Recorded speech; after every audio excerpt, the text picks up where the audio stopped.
Lorsque l'on découvre qu'une journaliste et écrivaine italienne qui n'est autre que Loretta Napoleoni sort un ouvrage sur le tricot alors qu'elle est spécialisée dans l'économie du terrorisme, cela interpelle. Nous avons tous connu nos grands-mères faire du tricot, faire du jardinage ou encore prendre le temps de peindre ou de jouer de la musique. En bref, nous avons tous connu nos grands-parents faire des activités pratico-pratiques. Pourtant, dans nos générations actuelles, faire du tricot ou du canevas n'est pas tellement répandu. Notre génération est connue pour être stressée, pleine de tensions physiques et émotionnelles. On dort peu, notre sommeil apparemment se dégrade et nous voulons aller toujours plus vite et toujours plus loin. Si vous vous reconnaissez, vous êtes à la bonne place. Vous l'aurez compris, nous allons aborder le développement personnel facile par la maîtrise de nos émotions dans l'ici et maintenant. Bonjour à tous, un nouvel épisode aujourd'hui pour évoquer le bienfait des activités manuelles sur nos émotions. Nous verrons dans ce podcast le bienfait de ces activités pratiques et la façon dont notre concentration dans ces activités peut être notre méditation qui nous permet de maîtriser toutes ces émotions qui nous accaparent quotidiennement. Je vous donnerai également dans cet épisode toutes les clés d'une routine méditative grâce à une activité manuelle consolatrice et réparatrice. Avant cela, je me présente. Je m'appelle Alexandra Schlinger, je suis sophrologue certifiée et formatrice au sein de l'Institut de formation à la sophrologie. Et j'ai créé pour vous le site Mon Programme Sophro, qui est un site dédié à la préparation mentale dans tous les domaines de votre vie. Sur ce site, vous trouverez énormément de ressources gratuites, ainsi que des programmes de sophrologie qui vous permettront de reprendre la maîtrise de vos émotions. Avant que nous commencions, je tenais à vous informer qu'en tant que sophrologue, je suis experte dans la préparation mentale et donc dans la maîtrise émotionnelle. Faites-moi confiance pour reprendre possession de votre quotidien. Comme je vous le disais en introduction, récemment, Loretta Napoleoni a sorti un livre qui s'appelle Le pouvoir du tricot. Alors, pas d'inquiétude, nous n'allons pas consacrer cet épisode au tricot, mais nous irons bien au-delà. Car ne pratiquant pas le tricot personnellement, j'ai fait des recherches sur plusieurs activités pour vous mettre en évidence qu'il est accessible de reprendre les rênes de sa vie émotionnelle. Pourquoi une activité manuelle qui recrute les deux mains aurait autant d'intérêt pour notre santé?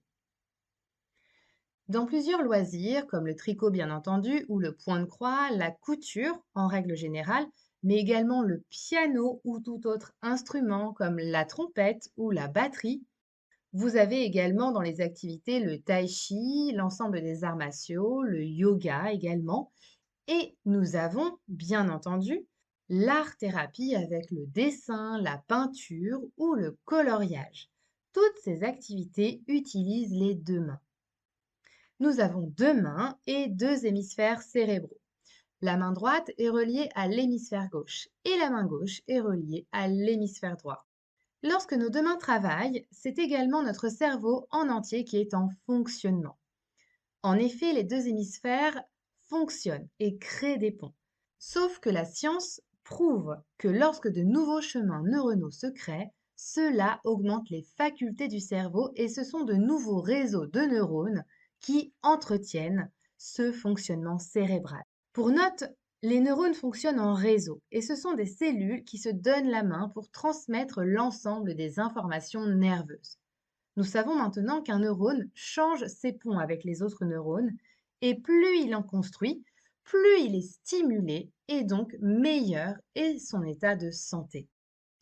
Avec ces considérations, vous l'aurez compris, plus nos neurones créent des ponts entre eux et plus ils entretiennent une meilleure santé et meilleur est l'état de notre cerveau.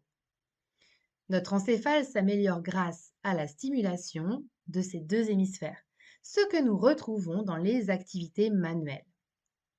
N'oublions pas non plus qu'un cerveau en bonne santé et apaisé nous permet une meilleure maîtrise de nos émotions. En effet, si nous n'avons jamais le temps de respirer, de nous poser et de nous concentrer sur une activité concrète, notre cerveau reste en état de stress permanent et passe son temps à faire défiler sa checklist. D'ailleurs, confidence pour confidence. J'ai fait le lien dans mes podcasts précédents avec le piano que je suis en train d'étudier. Et c'est vrai que lorsque je suis dedans, je me concentre, j'oublie le reste de ma journée. Par contre, si jamais ma concentration baisse, je me perds dans ma partition et patatras, il faut recommencer. Donc, en plus d'être un excellent exercice de temps mort émotionnel, c'est également un excellent exercice de concentration. Peut-on comparer une activité manuelle au fil de la vie? Je suis certaine que cette question vous interpelle, car peut-on comparer ces activités loisirs manuelles avec une leçon de vie? J'ai envie de vous dire oui. Déjà, le premier point à soulever est la rapidité d'exécution de nos activités. Combien de fois ma professeure de piano me demande de ralentir? Et à votre avis, pourquoi cela serait nécessaire de tirer les rênes de notre monture? Aujourd'hui, tout va tellement vite. Notre travail franchit le Mac 3 tous les jours. Quotidiennement, c'est une liste de mails à répondre immédiatement, un agenda à tenir, les consultations, les rendez-vous, les enfants à s'occuper, la maison à ranger lorsque la journée professionnelle s'achève. Et chaque jour, inlassablement, c'est comme si nous étions dans un tambour de machine à laver à courir comme des hamsters pour remplir tous nos objectifs. Et lorsque ma professeure de piano me dit: Alexandra, vous n'y arrivez pas parce que c'est trop vite, ralentissez et vous allez voir que vous allez y arriver. À ce moment-là, elle tape avec ses doigts sur le piano pour m'imposer un rythme encore plus lent que celui du métronome. Et vous savez quoi? Ça marche. Donc, au-delà d'être des activités pratico-pratiques, ce sont des activités qui nous font ralentir et finalement qui nous font vivre à un rythme humain, à un rythme naturel et normal. J'ai vraiment envie d'insister sur ce premier point, qui est finalement d'avoir le privilège de sentir le temps qui s'écoule. Vous ne regardez pas votre montre, votre téléphone est en mode avion et vous verrez à quel point même 20 minutes vous semblent longues. Se concentrer fatigue, mais c'est une fatigue excellente qui repose nos émotions et notre mental. Un autre aspect passionnant de ces activités pratiques, c'est que finalement, c'est l'illustration parfaite de notre vie. Alors, pourquoi? Eh bien, tout simplement parce qu'on fait, on se trompe, on reprend, on corrige, puis on répare notre erreur. Et quoi que vous puissiez en penser, c'est extrêmement positif. Cela entraîne une réflexion, un feedback, comme disent les scientifiques, pour notre cerveau qui analyse ce que nous faisons en permanence. Mais si vous suivez ce podcast, vous le savez déjà, le conditionnement mental passe par l'entraînement. Savoir maîtriser ses émotions, c'est être un sportif émotionnel quotidiennement. Vous avez parfaitement compris où je souhaite en venir. C'est parce que vous vous entraînez à être en harmonie avec une activité que vous saurez comment parvenir à cette harmonie dans d'autres aspects de votre vie. C'est exactement la même chose avec la sophrologie finalement.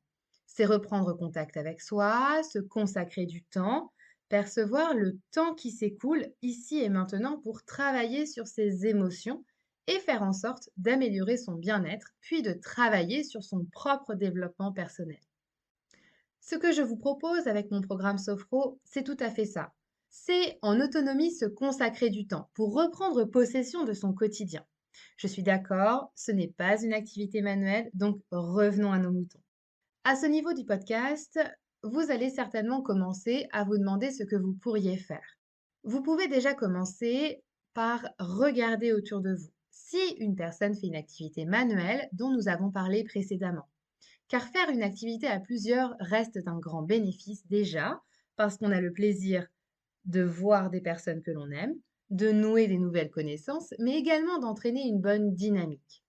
Chacun se porte et chacun apporte son lot de bonne humeur et de joie. Si dans votre entourage, personne ne semble rien pratiquer qui vous attire, vous pouvez lancer un message pour tenter de recruter. Si la pêche ne mord pas de panique, c'est en rencontrant que l'on rencontre.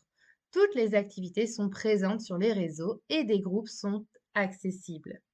Une fois que l'on a choisi son activité, comment la caler dans notre agenda?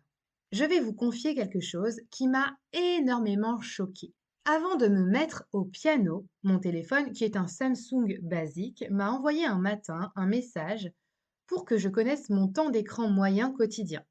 Je n'avais jamais eu ce message auparavant et c'est vrai que c'était très très très attirant de cliquer pour voir son évaluation. Ce temps était de 2 heures et 3 minutes. Quand j'ai lu ça, j'ai failli tomber de ma chaise. Je me suis dit, mais comment tu peux laisser filer 2 heures de ta vie par jour sur ce foutu téléphone? Le voilà notre temps. Nous avons tous du temps qui défile, qui galope. Mais avec toutes les notifications du téléphone, il y avait chez moi 2 heures et 3 minutes par jour perdues. Depuis, mon téléphone n'a plus aucune notification.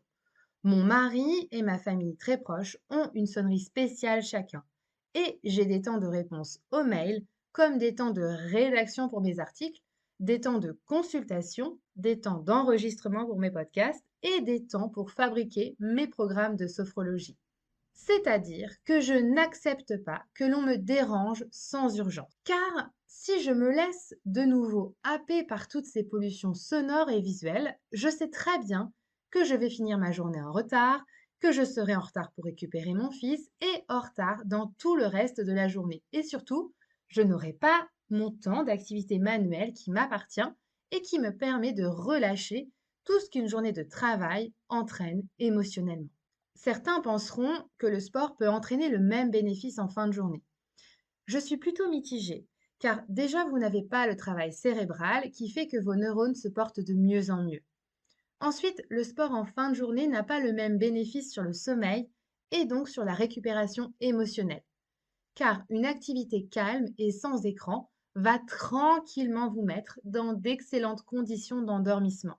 Et nous savons tous que c'est lorsque nous dormons que notre mental se répare. D'ailleurs, une activité pratique peut très bien entrer dans votre rituel du coucher. Pour cela, je vous renvoie au podcast Le sommeil, comment ça marche.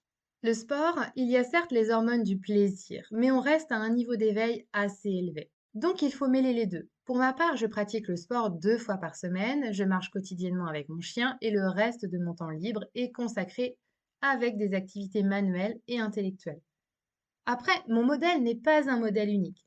Ce qu'il faut, c'est trouver sa propre vitesse de croisière. Si vous préférez consacrer plus de temps au sport, il faut juste faire tout le sport que vous désirez et glisser 1 heure par semaine ou 2 de l'activité de votre choix. En bref, il ne faut rien s'imposer, mais seulement prendre du plaisir dans une activité consolatrice et réparatrice. Faire finalement sa propre méditation avec ce qui nous convient ici et maintenant. Donc, à vous maintenant de choisir votre activité et de choisir le moment dans la semaine où vous pourrez vous y consacrer. C'est votre nouveau défi, c'est votre point action. Je vous mets au défi de réfléchir, si vous ne faites déjà pas une activité, à quelle activité manuelle vous pourriez consacrer du temps et donc entretenir votre cerveau et vos émotions. J'espère que ce podcast vous a plu et vous a donné envie de vous consacrer du temps. Car pour donner aux autres, il faut déjà se donner à soi. Pour reprendre une maîtrise émotionnelle, il faut également être patient. Rome ne s'est pas fait en un jour et l'empereur Adrien disait à propos de la même ville, brique après brique, mes concitoyens. On peut accélérer une reprise émotionnelle grâce à la sophrologie.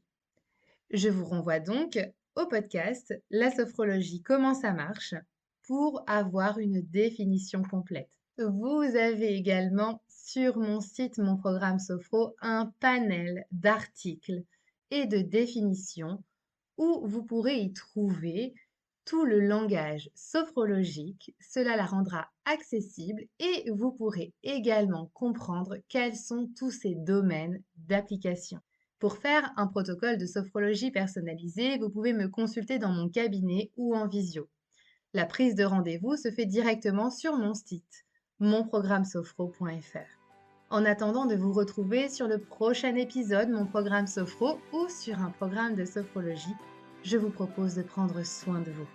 C'était Alexandra Schlinger, votre sophrologue pour Mon Programme Sophro.